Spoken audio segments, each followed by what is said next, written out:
বিষ্ণু ঈসা ইসলাম কখনো অলসতাকে উৎসাহিত করেন নাই, ভিক্ষাবৃত্তিকে উৎসাহিত করেন নাই, তিনি পরিশ্রমকে অ্যাপ্রিসিয়েট করেছেন। এক সাহাবী রাদিয়াল্লাহু তাআলা আনহু এসে বললেন, ইয়া রাসূলুল্লাহ, আমাকে কিছু দান করেন, আ'তিনি শাইআন। বিষ্ণু বললেন, তুমি ভিক্ষা করো, তোমার ঘরে কিছু নাই? সাহাবী বললেন, লা ইয়া রাসূলুল্লাহ, কিছু নাই। বিষ্ণু ঈসা ইসলাম আবার প্রশ্ন করলেন, কিছুই নাই? সে বলল, হ্যাঁ আছে। কি আছে? একটা জামা আছে, জামা, আর আছে একটা পানি খাওয়ার জগ। দুইটা জিনিস আছে, একটা কি আর একটা পানি খাওয়ার জগ। বিষ্ণু বললেন, দুইটা নিয়ে আস। সাহাবী রাদিয়াল্লাহু তাআলা আনহু জামার জগ নিয়ে এসে বিষ্ণু ঈসা ইসলামের হাতে দিলেন। বিষ্ণুনবী জামার জগটা ধরে বললেন, মাইয়াশতারি হাযাইন, কে আছো আমার সাহাবীদের মধ্যে এই দুইটা জিনিস কিনতে চাও? এক সাহাবী দাঁড়িয়ে বললেন, ইয়া রাসূলুল্লাহ, ইয়া হাবিবাল্লাহ, আনা আশতারিহিমা বিদিরহাম। এই দুইটা জিনিস, একটা জামা, একটা পানি খাওয়ার জগ, আমি 1 দিরহাম দিয়ে কিনে নিতে চাই। পড়েন সুবহানাল্লাহ।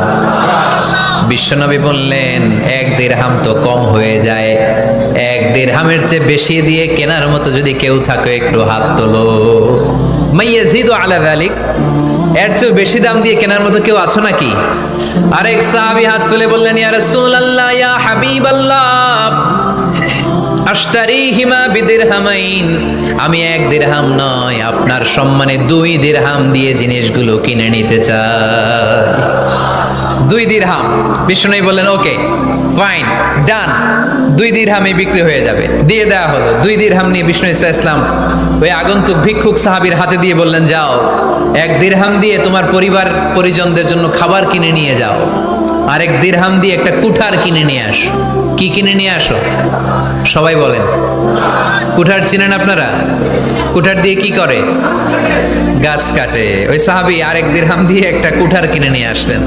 বিশ্বনবী সাল্লাল্লাহু আলাইহি ওয়াসাল্লাম নিজ হাতে ওই কুঠারের একটা হাতল লাগায় দিলেন। সুবহানাল্লাহ পড়তে পারলেন না মজা করে? হাতল ছাড়া কুঠার ধরা যায়? ধরা যায় না। বিশ্বনবী কাঠের একটা হাতল লাগায় দিলেন। এই হাতলটা দিয়ে বিশ্বনবী বললেন, try to imagine the attitude of the last messenger Muhammad সাল্লাল্লাহু, he changed the world for the better and made us better creature. তার নাম কি? কি নাম? He was Muhammad sallallahu alayhi wa sallam. Muhammad, mercy upon mankind, teacher of all mankind, Abul Qasim, Ya Habibi, Ya Muhammad, Ya Shafi'i, Ya Muhammad, Khairu Khalqillahi Muhammad, Ya Mustafa, Ya Imam al-Mursalin, Ya Mustafa, Ya Shafi'a al-Alamin. পড়েন সবাই। Ya Mustafa, Ya Imam al-Mursalin, Ya Mustafa, Ya Shafi'a al-Alamin. He taught us to be just and kind, and to feed the poor and hungry, help the wafer and the orphan child, and to not be cruel and miserly. His speech was soft and gentle, like a mother stroking her child. His mercy and compassion were most radiant when his smile was Muhammad sallallahu alayhi wa sallam. Muhammad, mercy upon mankind, teacher of all mankind, Abul Qasim, Ya Habibi, Ya Muhammad, Ya Shafi'i, Ya Muhammad, Khairu Khalqillahi Muhammad. পড়েন সবাই। ইয়া মুস্তাফা, ইয়া ইমাম আল মুরসালিন, ইয়া মুস্তাফা, ইয়া শাফিআল আলামিন, ইয়া মুস্তাফা, ইয়া ইমাম আল মুরসালিন, ইয়া মুস্তাফা, ইয়া শাফিআল আলামিন মুহাম্মদ। সুবহানাল্লাহ পড়েন। হি ওয়াজ মুহাম্মদ সাল্লাল্লাহু আলাইহি ওয়াসাল্লাম। বিশ্বনবী নিজ হাতে ওই সাহাবীর কুঠারের ভেতরে একটা হাতল লাগাইয়া দিলেন। ঘটনা মনে আছে নাকি নাশিদ শুনে ভুলে গেছেন? ঘটনা মনে আছে সবার? তিনি হাতল লাগাই দিলেন আর বললেন, যাও, গায়ে শক্তি আছে, তাগড়া যুবক, এই কুঠার নিয়ে জঙ্গলে যাও, জঙ্গলে যে কাঠ কাটো, লাকড়ি বানাও, বাজারে যে বিক্রি করো।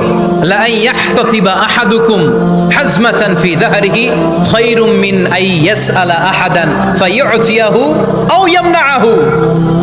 যাদের গায়ে জোর আছে, শক্তি আছে, পরিশ্রম করে লাকড়ির বোঝা পিঠে নিয়ে বাজারে বিক্রি করা অনেক ভালো কারো কাছে হাত পাতার চেয়ে। কারণ তুমি হাত পাতলে লোকজন তোমার দিতেও পারে, নাও দিতে পারে, কিন্তু পরিশ্রম কখনো বৃথা যায় না। What is the moral of the story? রাসূল সাল্লাল্লাহু আলাইহি ওয়াসাল্লামের এই প্রফেটিক স্টোরি থেকে আমাদের শিক্ষা কি? বিশ্বনবী বললেন, যাও, কাঠ কেটে নিয়ে আসো। লা উরিদু আন আরাকা 15 আইয়াম, সামনের 15 দিন আমি যেন আমার চোখ দিয়ে তোমার আমার আশেপাশে ঘুরঘুর করতে না দেখি। সাহাবী চলে গেলেন, কাঠ কাটতে আরম্ভ করলেন, বাজারে বিক্রি করতে আরম্ভ করলেন। 15 দিনের ব্যবধানে 10 দিরহাম নিয়ে বিশ্বনবীর দরবারে ওই সাহাবী হাজির হয়ে গেলেন। 10 দিরহাম নিয়ে হাজির হয়ে গেলেন। এসে বললেন, ইয়া রাসূলুল্লাহ, ইয়া হাবিবাল্লাহ, আমি আর দরিদ্র নাই, আমি আর ভিক্ষা করি না, আমি নিজের পায়ে দাঁড়িয়েছি, আমি স্বাবলম্বী হয়েছি, আমি অন্যান্য খেটে খাওয়া মানুষের মতো এখন উপার্জন করে আমার ফ্যামিলির চাহিদা মিটাই। পড়েন সুবহানাল্লাহ। What is the moral of the story? এই প্রফেটিক স্টোরি থেকে আমাদের জন্য শিক্ষা হচ্ছে, বিষ্ণু ঈসা ইসলাম চাইলেই ওই 2 দিরহাম দিয়ে বলতে পারতেন, যাও, এটা দিয়ে খাবার কিনে খাও। দুপুরবেলা খাইতো, রাত্রেবেলায় আবার জাকাতের লাইন ধরতো। কথা কন? তার মানে বিষ্ণু ঈসা ইসলাম কাজের প্রতি উৎসাহিত করেছেন। 2 নাম্বার লেসন বা শিক্ষা হচ্ছে, বিশ্বনবী সাল্লাল্লাহু আলাইহি ওয়াসাল্লাম পার্মানেন্ট সলিউশন করে দিয়েছেন, স্থায়ী সমাধান। ঠিক কিনা? আমরা প্রায় জাকাতের শাড়ি দেই, লুঙ্গি দেই, আছে না নাই? আলহামদুলিল্লাহ, আপনাদের গাজীপুরে বোধহয় এগুলো নাইটাই, এখানে নাই, আছে? যদি থেকে থাকে এই ট্র্যাডিশন আপনারা বন্ধ করবেন। জাকাতের শাড়ি বলতে কোনো শাড়ি নাই, জাকাতের লুঙ্গি বলতে কোনো লুঙ্গি নাই। কারণ জাকাতের শাড়ি আর জাকাতের লুঙ্গি যদি আপনি বিতরণ করেন আর সামান্য সয়াবিন তেল আর চাল ডাল যদি আপনি প্যাকেট করে দিয়ে দেন, তাহলে 1 মাস পরে আবার যে সে আরেক জায়গায় জাকাতের লাইনে দাঁড় হয়ে যাবে। চিল্লা এখন, ঠিক কিনা? এজন্য আপনাকে পার্মানেন্ট সলিউশনের ব্যবস্থা করতে হবে। আমি সব জায়গায় বলি যে প্রতিটি জেলার বিজনেস ম্যাগনেট যারা আছেন তারা সবাই মিলে একটা জাকাত ম্যানেজমেন্ট প্ল্যাটফর্ম গড়ে তুলুন। সেখান থেকে এমনভাবে জাকাত দিন যাতে মানুষ স্বাবলম্বী হতে পারে। স্বাবলম্বী বানানোর জন্য, দারিদ্র বিমোচনের জন্য জাকাত এসেছে, জাকাতের শাড়ি লুঙ্গি বিতরণের জন্য নয়। আর জাকাতের শাড়ি এত পাতলা, মশারি কি পাতলা, এর চেয়েও পাতলা। দেখছেন কখনো? এটারে একবার ধোয়ার পরে দ্বিতীয়বার পরা যায় না। একবার ধোয়ার পরে শাড়ির দিকে তাকাইলে শাড়ি আমনের দিকে বেশকি মেরা থাকবো। কথা বলেন, ঠিক কিনা? এইভাবে শাড়ি লুঙ্গি দেয়া যাবে?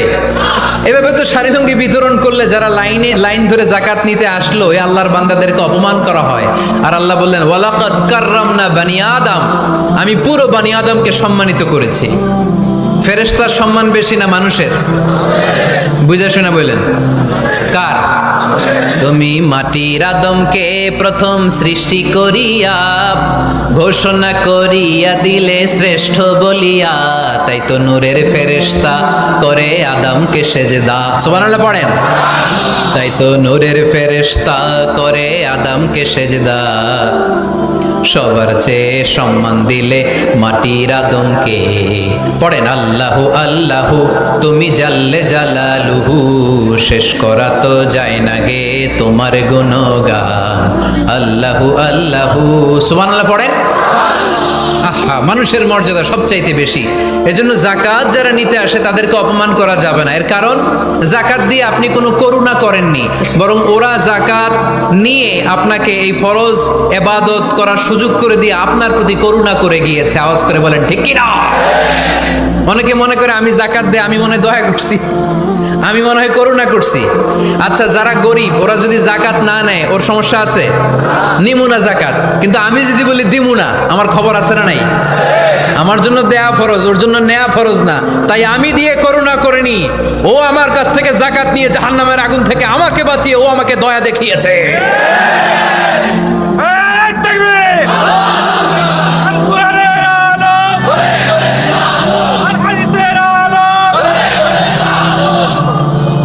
এজন্য যাকাত দারিদ্র বিমোচনের জন্য। কিভাবে যাকাত দিবেন?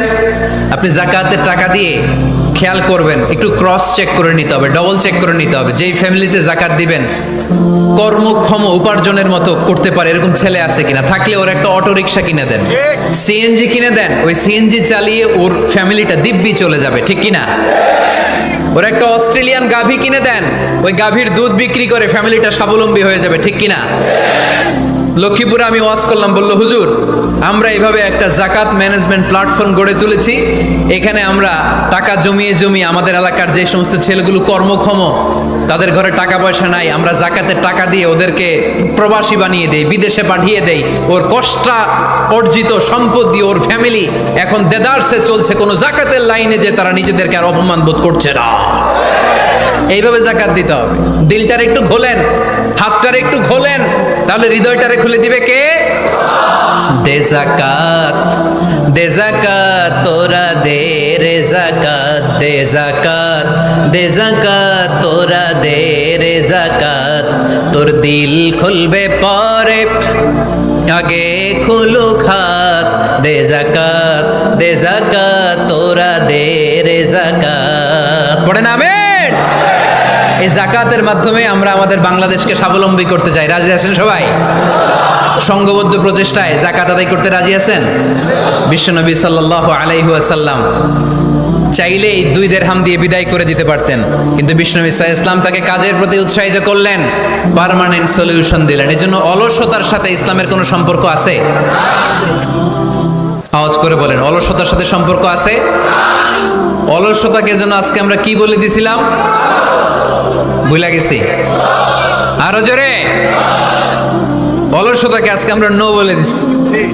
আমরা কর্মক্ষম। আরে অলস তো হয় মুনাফিকেরা, অলস হয় কারা? ওয়া ইযা কামু ইলাস সালাতি কামু কুসালা ইউরাউনান নাস ওয়া লা ইয়াযকুরুনাল্লাহা ইল্লা কলিলা। সুবহানাল্লাহ পড়েন। মুনাফিকরা যখন নামাজে দাঁড়ায় অলস হয়ে দাঁড়ায়, সোজা হয়ে দাঁড়ায় না। মসজিদে নববীর কাতারগুলোর মধ্যে মুমিনদের সাথে যখন মুনাফিকেরা দাঁড়াতো, অলসের মতো দাঁড়াতো, দেয়ালের মধ্যে হেলান দিয়ে দাঁড়াতো। এরকম আছে না অনেকে অলস? কিন্তু আমরা যারা মুমিন, আমরা নামাজে দাঁড়ালে কি আমাদের হৃদয়ে অলসতা আসে নাকি হৃদয়টা সজীব হয়ে ওঠে? আমাদের হৃদয়কে নামাজে দাঁড়ালে সজীব করে দেয় কে? কিদু শাইতানু আলা কাফিয়াতি রাসি আহাদিকুম ইযা হুয়া নাম। আমরা যখন রাতে ঘুমোতে যাই, শয়তান আমাদের মাথার পিছনে অলসতার 3টা গিট মারে। কি মারে? এই যে রশি দিয়ে এরকম বাঁধে, যে এটার গাজীপুরে আপনারা কি বলেন? গিট্টু। হ্যাঁ, গিট্টু। আচ্ছা, তো শয়তান আমরা যখন ঘুমোতে যাই আমাদের মাথার পেছনে অলসতার 3টা গিট্টু মারে। আমরা যখন ঘুম থেকে উঠে ফাইনিস্তাইকাযা ওয়া যাকারাল্লাহ, ঘুম থেকে ওঠার দোয়া পড়ে আলহামদুলিল্লাহিল্লাযী আহইয়ানা বা'দা মা আমাতানা ওয়া ইলাইহিন নুশুর, আমরা ঘুমালেই 3টা গিট্টু মেরে শয়তান একটা মন্ত্র পড়ে দেয়, আলাইসা লাইলুন তাওয়িলুন ফারকুদ। আরে ঘুমা, অনেক লম্বা রাত। আরে ঘুমা, অনেক লম্বা রাত। আরে আরামসে ঘুম মার, অনেক লম্বা রাত। এই মন্ত্র পড়ে 3টা গিট মারে। আমরা যখন ঘুম থেকে উঠে ঘুমের দোয়া পড়ে ফেলি, একটা গিট্টু খুলে দেয় কে? আবার ঘুম থেকে উঠে দোয়া পড়ার পরে ফাইদা তাওয়াদ্দা ইন হাল্লাত উকদা, ওয়াশরুমে ঢুকে ইস্তেনজা করে যখন আমরা ওযু করে ফেলি, অলসতার 2য় গিট্টু খুলে দেয় কে? ফাইন সাল্লাত ইন হাল্লাত উকদা, ওযু করার পরে মুসাল্লা বিছিয়ে যখন নামাজের জন্য দাঁড়িয়ে যায়, অলসতার 3 নাম্বার গিট্টুটাও খুলে দেয় কে? فأصبح نشيطا طيب النفس. He become enthusiastic. He become very active. He become very energetic. Vishnu ঈসা ইসলাম বললেন তখন সে এনার্জেটিক হয়ে ওঠে, অ্যাক্টিভ হয়ে ওঠে, সজীব হয়ে ওঠে। তাহলে সালাত আমাদেরকে অলস বানায় না, সালাতে আমরা সজীব হই। সালাতে অলস হয় যারা মুনাফিক, তারা চিল্লায় বলেন ঠিক কি না?